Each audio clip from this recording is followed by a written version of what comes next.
আপনার ফোনের net speed যদি স্লো হয়, কিংবা আপনি গ্রামে থাকেন কিংবা ঘরের ভেতরে যদি যান, তাহলে আপনার নেট স্পিডটা স্লো হয়ে যায়। সেক্ষেত্রে একটি সেটিংস যদি আপনি আপনার ফোনে করেন, তাহলে আপনার ফোনের স্পিড 10 গুণ বেড়ে যাবে। অবিশ্বাস্য হলে আসলে সত্যি, ফোনের এমন একটি গুরুত্বপূর্ণ সেটিংস আছে যে সেটিংসটি করলে আপনার ফোনের নেট স্পিড কিন্তু 100% 10 গুণ বেড়ে যাবে। তো কীভাবে এই সেটিংসটি করবেন আমি আপনাদেরকে দেখিয়ে দিচ্ছি।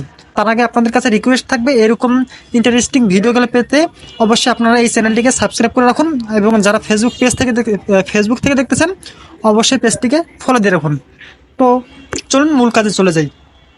আমরা চলে যাব আমাদের ফোনের সেটিংস অপশনে। তো আমি সেটিংস অপশনে চলে গেলাম। আসার পরে এখানে আপনারা একটি সার্চ বার পাবেন। এই সার্চ বারে এখানে ক্লিক করে দিবেন। এখানে লিখবেন ডিএনএস। তো ডিএনএস লিখলেই কিন্তু এখানে একটা লেখা আসবে, প্রাইভেট ডিএনএস।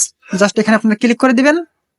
ক্লিক করে দেওয়ার পরে আপনারা এখানে ক্লিক করে দিবেন। আসলে আমি এটা আগে করে রেখেছি, এটা এখানে অফ লেখা থাকবে কিংবা অটোমেটিক লেখা থাকবে।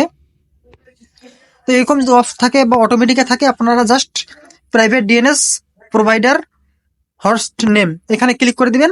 দেওয়ার পর নিচে দেখতেছেন dns.google, জাস্ট এটা লিখে আপনারা সেভে ক্লিক করে দিবেন। তো সেভে ক্লিক করে দিলেই আপনাদের কাজ শেষ হয়ে যাবে।